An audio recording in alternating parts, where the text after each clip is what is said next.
War, they say, is hell. Yeah, except for the guys selling front row seats. For them, every explosion is just another cash register ringing in surround sound. See, most people think wars are about freedom, justice, flags, and hero speeches with violins in the background. Cute. But in reality, they're business conferences with extra fireworks. You die for the flag, someone else gets a bonus for your bravery. America didn't just fight wars. It monetized them, turned blood into bonds, bullets into dividends, and tragedy into quarterly reports. While ordinary families sent their sons overseas, someone on Wall Street was calculating yield curves with champagne in hand. And the best part? They told you it was your patriotic duty to pay for it. Buy war bonds, they said. Do it for freedom. Translation, lend us your savings so we can blow it up and charge you interest later. This isn't a story about heroes and villains. It's about accountants with better aim. And trust me, once you see how the money flows, you'll never watch another history documentary the same way again. Because war might end, but the profit never does. They called it the Great War. Cute name, like calling a pandemic a little cough. Europe was tearing itself apart in 1914, millions marching to die in mud, kings pretending it was all about honor, and somewhere across the Atlantic, a few men in fine suits were polishing their calculators. America wasn't fighting. Not yet. It was selling. Steel, coal, wheat, bullets, you name it, they shipped it. While Europe bled, Wall Street cashed checks so fat they needed a separate vault just for the ego. J.P. Morgan himself practically became the war's personal banker. Billions in loans to Britain and France. Billions! Back when that word still meant something. Every shell that exploded carried a little "Made by Morgan" tag. Then came the propaganda.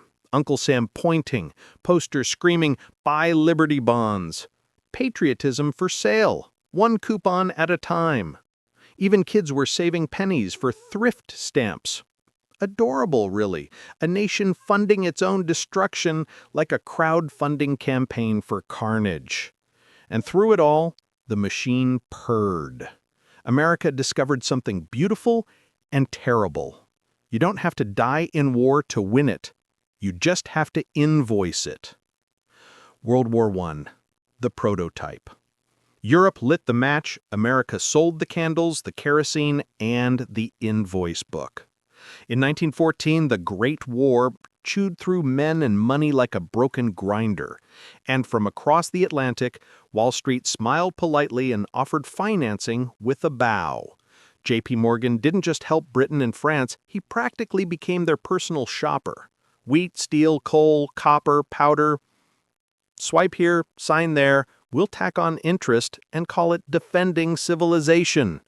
Meanwhile, at home, Uncle Sam wagged a finger and said, "Buy Liberty bonds." The pitch was simple. Lend your savings for freedom. The translation was simpler. Fund the tab or you'll look unpatriotic. Even school kids turned nickels into thrift stamps. Adorable, really. A nation funding its own destruction like a crowdfunding campaign for carnage.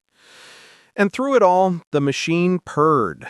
America discovered something beautiful and terrible. You don't have to die in war to win it.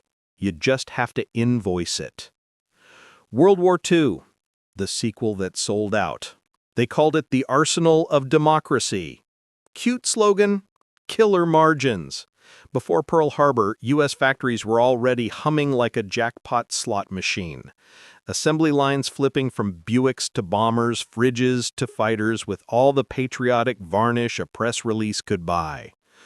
War bonds? Oh, we supersized that menu. More than 85 million citizens pitched in, told they were investing in victory. In reality, they were financing an industrial miracle with guaranteed corporate profits stapled to it. The Treasury issued, the Fed backstopped, Hollywood smiled, and Main Street dutifully clipped coupons, while Boeing, Ford, GM, and friends clipped dividends. Efficiency? Please. Cost-plus contracts meant the more you spent, the safer your margin. Build fast, bill faster. The point wasn't thrift, it was throughput. And the money story didn't end when the shooting stopped. Bretton Woods crowned the dollar king, a currency backed not by shiny metal, but by factories, ships, bases, and the quiet understanding that America would show up, invoice in hand, whenever the world caught fire again. World War II proved the model could scale globally. Wrap sacrifice in a savings narrative, mint bonds like confetti, and turn mass mobilization into an accounting masterpiece. Freedom meet finance, finance meet forever. Vietnam was the punchline with a procurement plan. The strategy? Guns and butter, said Washington, which is economists speak for run the tab and pray inflation tips quietly. Contractors delivered helicopters, napalm, radios, jets, the full catalog, underpricing that made failure a mere rounding error. The war televised itself nightly, the contracts auto-renewed off-camera. Even as body counts rose and public support cratered, the money wheel kept spinning. Deficits sold as bonds, the Fed plowing air traffic control on rates, and taxpayers underwriting a war that couldn't define victory but could always define billable hours. Then came the real fireworks. The dollar slipped its golden leash. In 1971, Nixon said foreign creditors couldn't trade paper for gold anymore. Translation: the money printer doesn't need permission now. It has policy. Inflation? Sure. But notice who adapted fastest. The same financial and industrial class that thrived on volatility. By the time the last helicopter lifted off, the lesson was tattooed on the system. Outcomes are optional. Cash flow is compulsory. Soldiers withdrew, margins remained. And when oil shocks hit, the petrodollar stitched to revenue hose to energy itself. Call it defeat on the map and victory on the spreadsheet. The market didn't even flinch. By now, the pattern's clearer than a banker's conscience after a bailout. War stopped being a tragedy. It became an investment strategy. Every time the drums started beating, someone in a suit started calculating yield. First, the obvious one. Blood turned into bonds. Why bother conquering land when you can just lend it? The empire isn't about maps anymore, it's about debt. Modern wars don't end when the shooting stops. They end when the interest does. Spoiler, they never do. Then there's the patriotism package. They sold sacrifice like a Netflix plan. Monthly payments, emotional marketing included. Liberty bonds back then, support our troops today. Different words, same receipt. You think you're saving freedom, you're just paying the subscription fee for someone else's yacht. And the machine? It never sleeps. When the bombs stop, the crises start. Oil, terror, pandemics, inflation. The factories just switch products, from tanks to vaccines, from bullets to bailouts. Same printing press, new excuse. It's funny until you check your paycheck and realize the punchline's you. Here's the part they never print in the textbooks. America doesn't have to win wars, it just has to fund them. Victory is optional. Debt is mandatory. The truth? Every time the flag waves, someone's stock price rises. Every mission accomplished banner might as well say, dividends declared. And the beauty, or horror, of it all is that it doesn't even need a battlefield anymore. You can wage economic war, digital war, trade war, hell, even moral war, as long as the contracts keep renewing and the interest keeps compounding. That's the genius. Perpetual conflict disguised as noble cause. You think you're fighting evil. Turns out you're just underwriting it. The only real war left is between your wallet and their balance sheet, and spoiler, your wallet's outgunned.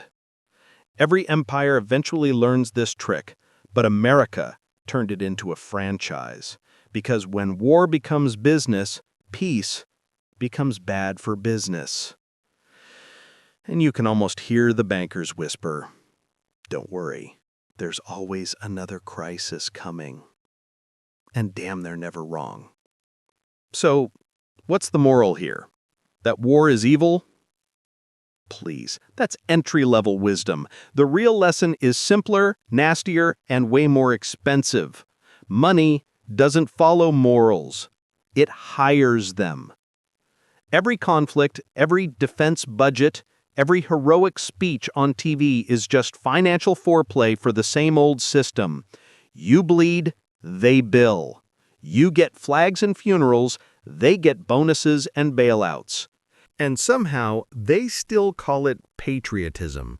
You pay for it every time you swipe your card, every time your grocery bill grows, every time your paycheck limps home and whispers, "I tried." Because the war never really ends. It just rebrands as the economy. So next time someone says, "We fight for freedom," ask them, whose? And then watch the silence do the math. Because that's the trick, isn't it? The more righteous the speech, the fatter the margin. The louder the anthem, the quieter the audit. That's the world, kid. The more people pretend to be moral, the juicier the scandal when you strip the paint. Subscribe. Why not? Maybe tomorrow you'll wake up, or at least learn how to spot the next freedom sale before they bill you for it.